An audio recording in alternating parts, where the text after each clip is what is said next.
Hello friends, आज की इस क्लास में हम देखेंगे the instance variables in Java. Instance variables क्या होते हैं जावा के अंदर। जैसे हम अपनी लास्ट क्लास के अंदर हमने डिस्कस किया था और हमने ये क्लास कस्टमर बनाई थी, और इस कस्टमर क्लास के अंदर हमने क्या किया था कि कुछ हमने प्रॉपर्टीज़ डिक्लेयर की थी। ये उसके अंदर 4 प्रॉपर्टीज़ थी: account number, name, date of birth और बैलेंस। और हमने इन प्रॉपर्टी की टाइप भी डिफाइन की थी कि जैसे अकाउंट नंबर है, ये इसकी डाटा टाइप क्या है, लॉन्ग, इसकी डाटा टाइप क्या है, स्ट्रिंग, डेट ऑफ बर्थ इसकी डाटा टाइप क्या है, स्ट्रिंग, बैलेंस की डाटा टाइप क्या है, फ्लोट। और हमने साथ में 2 मेथड्स भी डिफाइन किए थे, लाइक विड्रॉ और डिपॉजिट। तो ये जो हमने डाटा टाइप्स या जो हमने प्रॉपर्टीज़, इनको हम क्या बोलते हैं, प्रॉपर्टीज़। तो जो हम क्लास के अंदर, जैसे हमने कस्टमर क्लास के अंदर, किसी मेथड के अंदर नहीं, क्लास के अंदर जो हम प्रॉपर्टीज़ यहाँ पर डिफाइन करते हैं, these properties are known as instance variables. इन्हीं प्रॉपर्टी को हम क्या बोलते हैं, इंस्टेंस वेरिएबल्स। आज की इस क्लास में हम इन इंस्टेंस वेरिएबल्स को डिटेल में स्टडी करेंगे। उसके लिए हम क्या करते हैं, ओपन करते हैं अपना VS कोड। जैसा कि आप इस VS कोड के अंदर देख सकते हैं, जो हमने पुराने प्रोग्राम्स अभी तक बनाए हैं, जैसे फॉर एग्जांपल मैं यहाँ पर कोई भी प्रोग्राम ओपन कर लेता हूँ। जैसे आपकी एक प्रोग्राम है, तो पहली बात तो जावा के अंदर अगर आपको कोई भी कंसेप्ट जनरेट करना हो या आपको कुछ भी डिज़ाइन करना हो, या सिंपल आपको, जैसे हमने इसमें एरे का डेमोन्स्ट्रेशन हमने स्टडी किया था, उसके लिए आपको क्लास डिफाइन करनी पड़ेगी। और आप इसमें ये नोट करेंगे हर प्रोग्राम के अंदर कि हमने क्लास के अंदर क्या किया था, एक मेन मेथड हमने यहाँ पर डिज़ाइन कर दिया था, और हमने जो भी कोड लिखा था सब हमने मेन मेथड के अंदर लिखा था। और जो मेन मेथड के अंदर, जैसे हमने कोई वेरिएबल x डिक्लेयर, ये क्या होता है, लोकल वेरिएबल होते हैं। कि लोकल वेरिएबल क्यों है, क्योंकि मेन मेथड के अंदर डिजाइन है। मेन क्या है, मेथड का नाम है। मेथड्स के बारे में भी हम आने वाली क्लासेस में पढ़ेंगे। जैसे ये इंट आई है, ये क्या है, ये लोकल वेरिएबल है। यहाँ पर दिस इज लोकल वेरिएबल। आप जैसे देखिए, अब ये नेक्स्ट प्रोग्राम देखिए, हमने यहाँ पर सिंपल मेन मेथड के अंदर ही कोडिंग की हुई है जावा लैंग्वेज को सीखने के लिए, कि इसके अंदर जैसे नेस्टेड फॉर लूप्स का एग्जांपल है। हमने क्लास के अंदर कोई भी वेरिएबल डिक्लेयर नहीं किया। ये नोट करने वाली बात है, हमने जो भी वेरिएबल डिक्लेयर किए हैं, हमने वेरिएबल डिक्लेयर किए हैं मेन मेथड के अंदर। देखिए जैसे इंटीजर आई, इंटीजर जे, ये दोनों वेरिएबल किसके अंदर डिक्लेयर्ड है, मेन मेथड के अंदर। जैसे पैटर्न डॉट जावा, अब इसके अंदर जितने भी वेरिएबल डिक्लेयर्ड हैं वो कहाँ पर डिक्लेयर्ड है, वो आपके मेन मेथड के अंदर डिक्लेयर्ड है। देखो मेन के अंदर है आपके सारे के सारे वेरिएबल। अब जैसे स्मॉलेस्ट नंबर का हमने प्रोग्राम बनाया, तो for finding the smallest number, तो उसके अंदर भी हमने जो भी वेरिएबल डिक्लेयर किए वो हमने कहाँ डिक्लेयर किए, मेन मेथड के अंदर। अभी तक हमने क्लास में, क्लास का मतलब होता है यहाँ पर, मतलब यहाँ पर जो वेरिएबल किसी मेथड के अंदर ना हो, क्लास के अंदर हो, हम उस वेरिएबल को बोलते हैं इंस्टेंस वेरिएबल। जैसे 3D एरे है, हमने 3D एरे यहाँ पर कहाँ क्रिएट किया, मेन मेथड के अंदर। अगर हम यहाँ पर कोई वेरिएबल डिक्लेयर करें तो वो कहलाएगा इंस्टेंस वेरिएबल। और ये 3D क्या है, यहाँ पर एरे तो है लेकिन ये लोकल वेरिएबल है। इंटीजर आई जे क्या है, लोकल वेरिएबल है। ये लोकल वेरिएबल क्यों है, क्योंकि ये मेन मेथड के अंदर डिक्लेयर्ड है। तो आज की क्लास में हम क्या करते हैं, इंस्टेंस वेरिएबल्स आपको क्रिएट करके हम दिखाते हैं कि हम इंस्टेंस वेरिएबल्स कैसे क्रिएट करते हैं। उसके लिए हमने एक क्लास ले ली box dot Java. Box dot Java class लेने के बाद अब हम इस क्लास के अंदर इंस्टेंस वेरिएबल्स क्रिएट करेंगे, मतलब वेरिएबल्स क्रिएट करेंगे अभी के लिए। तो हमने यहाँ पर वेरिएबल डिक्लेयर कर दिया विड्थ नाम का, जिसकी डाटा टाइप क्या है, डाटा टाइप है उसकी डबल। और हमने यहाँ पर एक हाइट नाम का वेरिएबल डिक्लेयर कर दिया, उसकी डाटा टाइप क्या है, डबल। और हमने यहाँ पर डबल टाइप का ही एक वेरिएबल और डिक्लेयर कर दिया, उसकी डाटा टाइप क्या है, डबल, और उसका नाम क्या है यहाँ पर, डेप्थ। तो हमने यहाँ पर 3 वेरिएबल्स डिक्लेयर कर दिए। अगर आप यहाँ पर देखें तो इस क्लास के अंदर कितने वेरिएबल्स हैं, 3 वेरिएबल्स हैं। ये किसी मेथड के अंदर हमने डिक्लेयर नहीं किए हैं, ये हमने कहाँ पर डिक्लेयर किए हैं, क्लास के अंदर। और हम इसीलिए, क्योंकि क्लास के अंदर है, किसी मेथड के अंदर नहीं है। जैसे मैं आपको दोबारा दिखाऊं, जैसे ये है, ये वेरिएबल्स किसके अंदर थे, मेन मेथड के अंदर। तो ये आपके लोकल वेरिएबल्स थे। यहाँ पर अगर कोई वेरिएबल होता तो वो क्लास के अंदर होता, तो हमने यहाँ पर ये वेरिएबल्स कहाँ डिक्लेयर किए हैं, क्लास के अंदर। इसीलिए हम इन वेरिएबल्स को क्या बोलते हैं, इंस्टेंस वेरिएबल्स। देखो इंस्टेंस का क्या मतलब होता है, इंस्टेंस का मतलब होता है ऑब्जेक्ट। ऑब्जेक्ट के लिए हमने ये वेरिएबल्स बनाए हैं। ये वेरिएबल्स बेसिकली करते क्या है, ऑब्जेक्ट की प्रॉपर्टीज़ को डिफाइन करते हैं। ऑब्जेक्ट की देखो प्रॉपर्टीज़ को कैसे डिफाइन करते हैं, क्योंकि हम पढ़ रहे हैं यहाँ पर ऑब्जेक्ट ओरिएंटेड प्रोग्रामिंग। इसके अंदर जैसे लास्ट क्लास के अंदर हमने पढ़ा था, कोई बैंकिंग एप्लीकेशन आप अगर बना रहे हैं तो आप एंटिटीज़ को ढूंढते हैं वहाँ पर। जैसे कस्टमर एक एंटिटी है, एम्प्लॉय एक एंटिटी है, ब्रांच एक एंटिटी है, तो आप उन सब एंटिटीज़ की क्या करते हैं, क्लासेस बना देते हैं। एक आपने क्लास बना दी कस्टमर, एक आपने क्लास बना दी एम्प्लॉय, फिर एम्प्लॉय की सारी प्रॉपर्टीज़ और बिहेवियर, प्रॉपर्टीज़ मतलब वेरिएबल्स और बिहेवियर मतलब मेथड, आप क्लास एम्प्लॉय में डिफाइन करेंगे। इसी तरह क्लास कस्टमर के अंदर, और जो प्रीवियस वीडियो में हमने डिस्कस किया था। इसी तरह से सपोज हमारे को बॉक्स बनाने हैं, तो बॉक्स की 3 डायमेंशन होती हैं। अब यहाँ पर एक होती है विड्थ, एक होती है हाइट और एक होती है डेप्थ। तो हमारे को बॉक्स बनाने हैं, हमने उस कंसेप्ट पे क्या किया, एक क्लास डिफाइन कर दी और हमने यहाँ पर उसकी 3 प्रॉपर्टीज़ डिफाइन कर दी। ठीक है, तो जो क्लास लेवल के ऊपर हम वेरिएबल डिक्लेयर करते हैं वो क्या कौन से वेरिएबल्स कहलाते हैं, इंस्टेंस वेरिएबल। और साथ में these are also known as the properties of the class. These are the instance variables. ये कौन से वेरिएबल्स हैं, इंस्टेंस वेरिएबल्स। और you can also say properties of class. ये सारे प्रोग्राम मैं आपको प्रोवाइड करा दूंगा, उसका लिंक डिस्क्रिप्शन सेक्शन में आपको नीचे मिल जाएगा। और इंस्टेंस वेरिएबल्स और the properties of the class.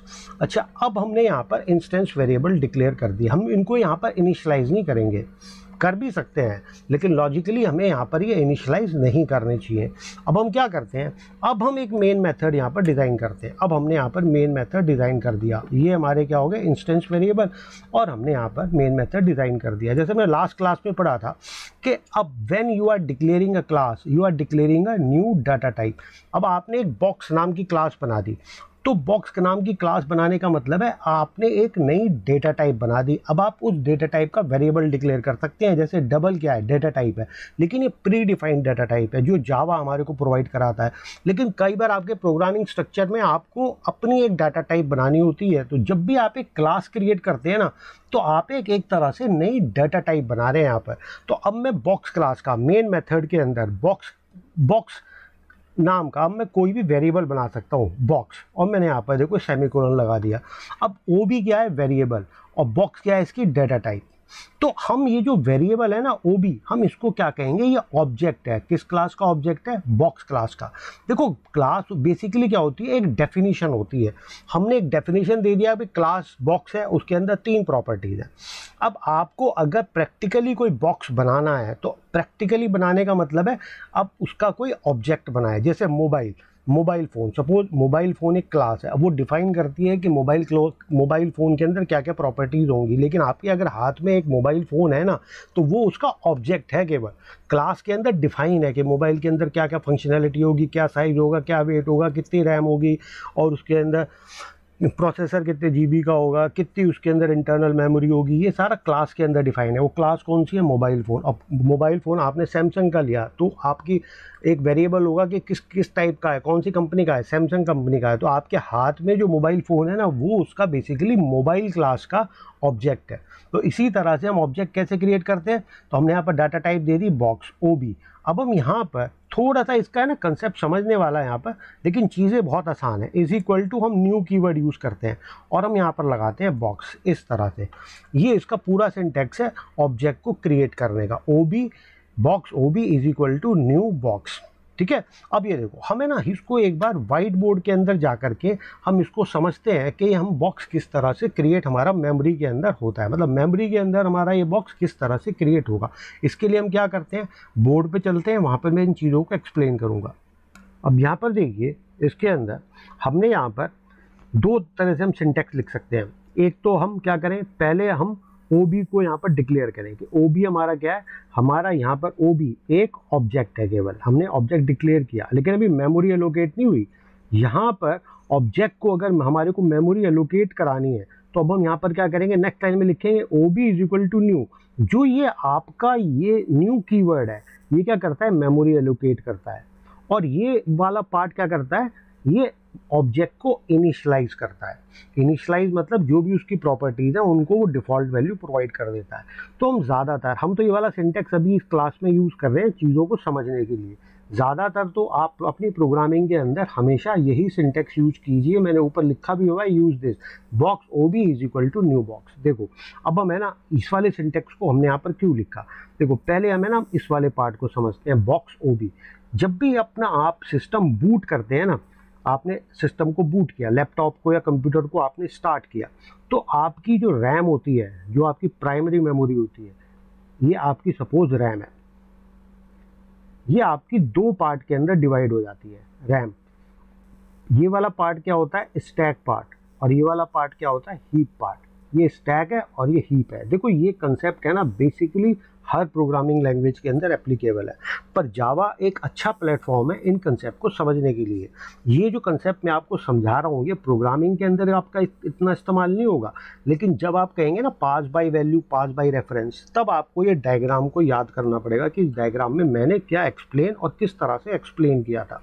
तो यहाँ पर जब मैं लिखता हूँ ऑब्जेक्ट OB, ये वाली लाइन, जब मैं ये वाली लाइन यहाँ पर लिखता हूँ ऑब्जेक्ट OB, तो होता क्या है कि स्टैक के ऊपर एक मेमोरी एलोकेट हो जाती है, और इस मेमोरी लोकेशन का नाम क्या होता है, OB, और यहाँ पर क्या हो जाती है, नल वैल्यू आ जाती है। नल मतलब इसके अंदर कोई भी डाटा नहीं है। कब, जब आपकी ये वाली लाइन एग्जीक्यूट होती है। ठीक है, तो इतना काम हो गया कि स्टैक के अंदर एक वेरिएबल क्रिएट हो गया OB, और OB के अंदर आपकी एक नल वैल्यू आ गई। अब हम आते हैं सेकंड लाइन के ऊपर। सेकंड लाइन आपकी कौन सी लाइन होगी, ये वाली लाइन। अब हमने न्यू कीवर्ड यहाँ पर, जैसे ही हमारा ये न्यू कीवर्ड फायर होगा सेकंड लाइन में, OB is equal to new, तो न्यू कीवर्ड फायर होगा, तो हम हीप को है ना हम यहाँ फ्री मेमोरी बोलते हैं, फ्री मेमोरी। अभी मैं इसकी डिटेल में नहीं जा रहा, आप कमेंट बॉक्स के अंदर मेरे को लिख सकते हैं, मैं आपको कमेंट बॉक्स के अंदर एक्सप्लेन कर दूंगा कि what do you mean by free memory, और हम इसको फ्री मेमोरी क्यों बोलते हैं।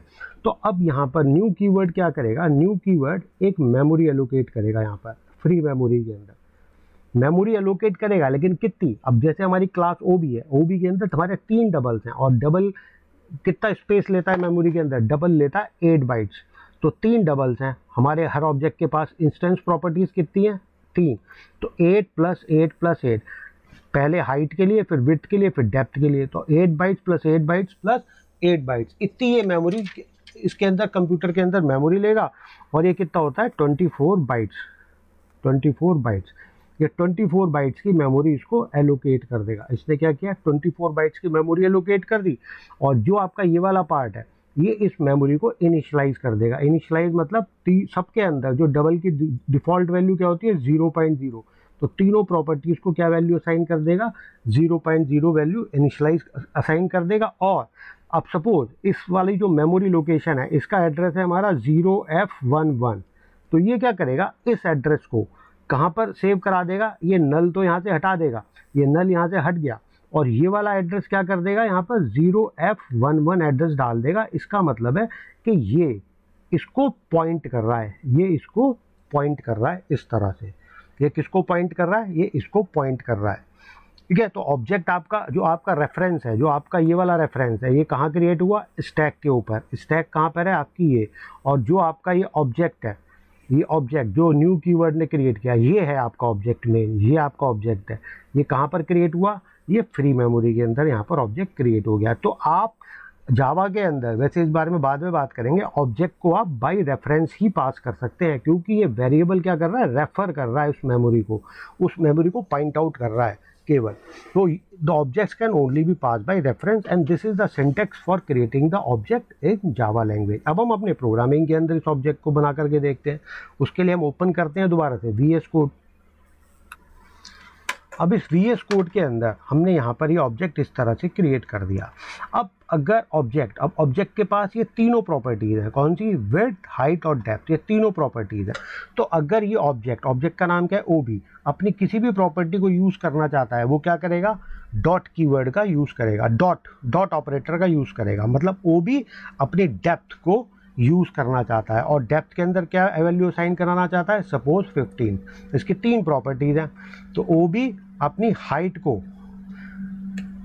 क्या वैल्यू असाइन करना चाहता है, 25 वैल्यू असाइन करना चाहता है। OB अपने विड्थ को क्या वैल्यू असाइन कराना चाहता है, अपनी विड्थ को ये 35 वैल्यू असाइन कराना चाहता है। तो हमारे जो बाय डिफ़ॉल्ट मेमोरी के अंदर आपके इनिशियलाइज हुए थे वेरिएबल्स, बाय डिफ़ॉल्ट मेमोरी के अंदर मतलब जो यहाँ पर आपके वेरिएबल 0 0 0 से इनिशियलाइज हुए थे, अब हमने उनकी वैल्यू को 0 0 से हटा करके क्या कर दिया, हमने उनकी वैल्यूज़ को ये कर दिया, एक की वैल्यू को 15, एक की वैल्यू को 25 और एक की वैल्यू को 35।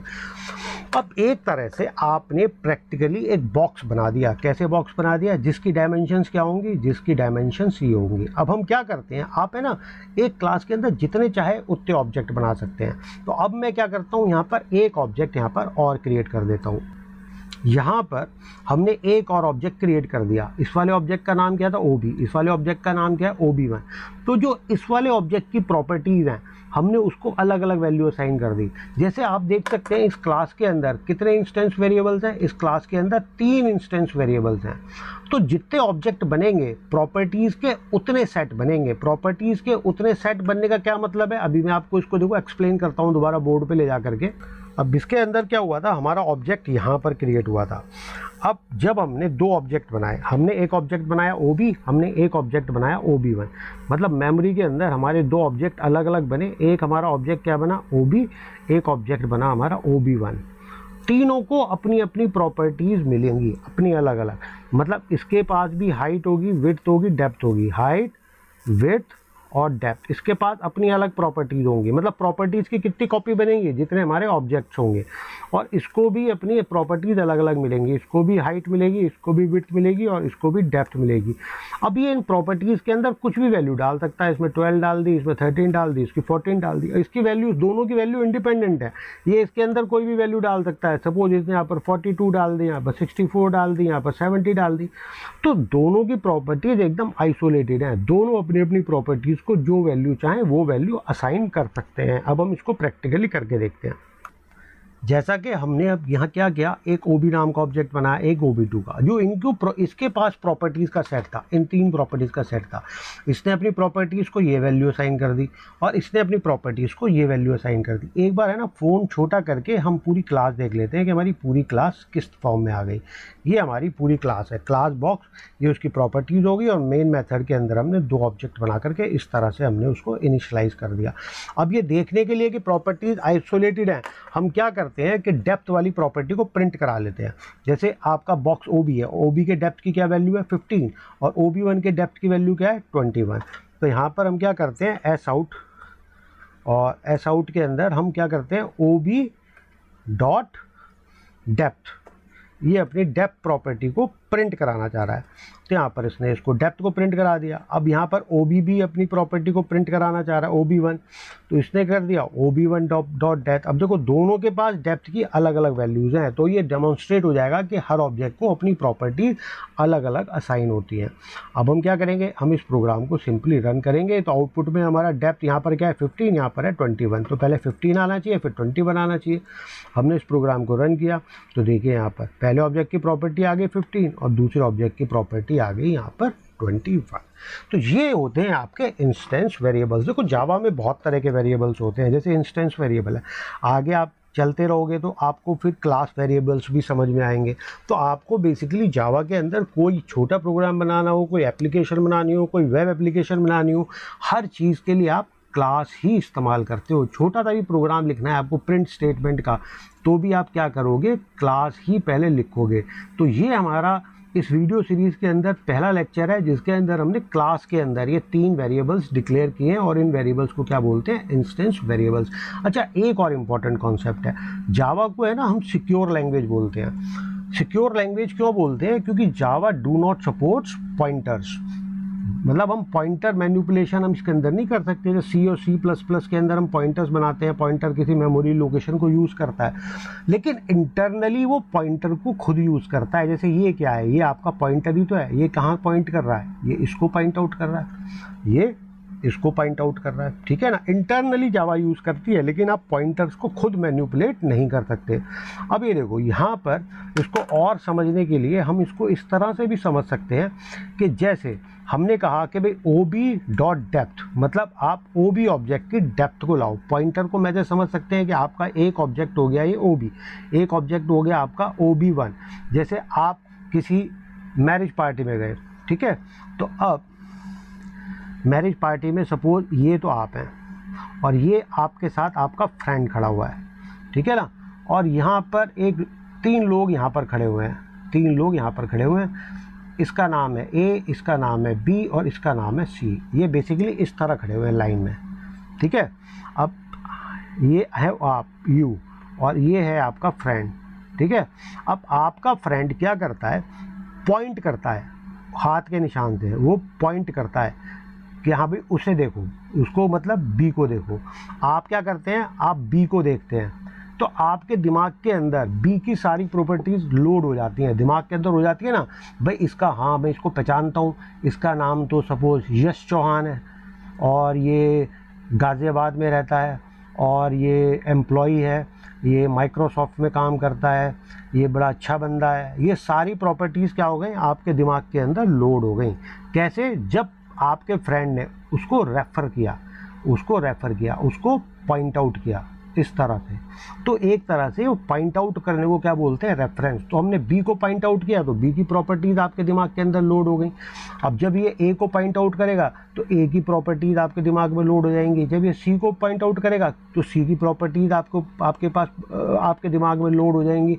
तो क्यों, क्योंकि सबके पास अपनी अलग अलग प्रॉपर्टीज़ होती हैं। तो इसी तरह से अब ये ओ बी इस वाले ऑब्जेक्ट को पॉइंट आउट कर रहा है जो यहाँ से क्रिएट हुआ है न्यू बॉक्स से, और OB1 इसको पॉइंट आउट कर रहा है। तो जब यहाँ पर हमने कहा OB की डेप्थ, मतलब जिस ऑब्जेक्ट को ये OB पॉइंट आउट कर रहा है उसकी डेप्थ, जिस ऑब्जेक्ट को ये OB1 पॉइंट आउट कर रहा है उसकी डेप्थ, क्योंकि सबके पास अपनी अलग अलग सेपरेट प्रॉपर्टीज़ होती हैं। अब ये आइडिया आपको इंस्टेंस वेरिएबल का इस पॉइंट के ऊपर क्लियर हो जाना चाहिए। अब इसके बाद नेक्स्ट क्लास के अंदर हम देखेंगे यहाँ पर मेथड्स। जैसे आपके वेरिएबल्स होते हैं क्लास के अंदर, हम उनको क्या बोलते हैं, इंस्टेंस वेरिएबल्स। इसी तरह से जो क्लास के अंदर मेथड्स होते हैं ना, हम उन मेथड्स को बोलते हैं इंस्टेंस मेथड। और इंस्टेंस हम किसको बोलते हैं, इंस्टेंस हम बोलते हैं किसी भी क्लास के ऑब्जेक्ट को। तो आप या तो ऑब्जेक्ट नाम ले लो उसका, या फिर आप इंस्टेंस नाम ले लो, पर टेक्निकली आपको इंस्टेंस नाम ही यूज़ करना चाहिए। तो अब मिलेंगे आपको नेक्स्ट सेशन में, जिसके अंदर मैं आपको मेथड्स एक्सप्लेन करूंगा, और मेथड्स को एक्सप्लेन करते हुए मैं दिस कीवर्ड को भी यूज़ करूंगा। दिस बहुत ही इंपॉर्टेंट कीवर्ड है, एक तरह से पूरी जावा लैंग्वेज की बैकबोन है दिस कीवर्ड। तो आप अगले लेक्चर को बिल्कुल मिस मत कीजिएगा। मेरे चैनल को आप सब्सक्राइब कीजिए, लाइक कीजिए, शेयर कीजिए। और आपको कोई भी डाउट हो, जैसे मैंने कहा था आपकी फ्री मेमोरी वगैरह क्या होती है, अगर आप उसको और कंसेप्ट में समझना चाहें तो कमेंट बॉक्स के अंदर आप क्वेश्चंस को पूछ सकते हैं। अब मिलते हैं आपसे नेक्स्ट वीडियो में, तब तक के लिए बाय।